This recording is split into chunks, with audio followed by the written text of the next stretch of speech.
principal também é um melhor bem-estar para esse cidadão normal, é underdog, papa no chapéu.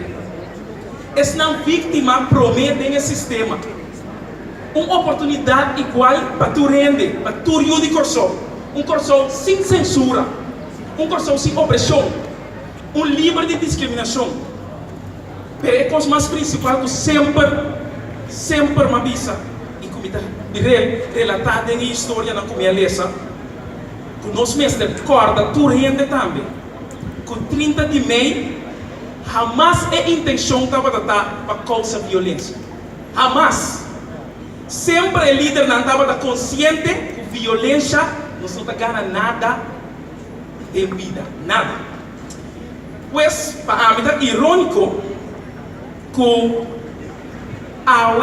a dia o governo usa 30 de maio ou hasta provocar com 30 de maio sentimento que não vai comparar mais.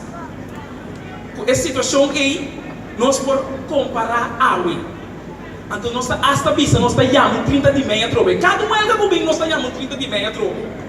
Percoce não por bem, mas não por igual. Então tem hasta hora para pensar que 30 de maio vira um espanta para governante lá.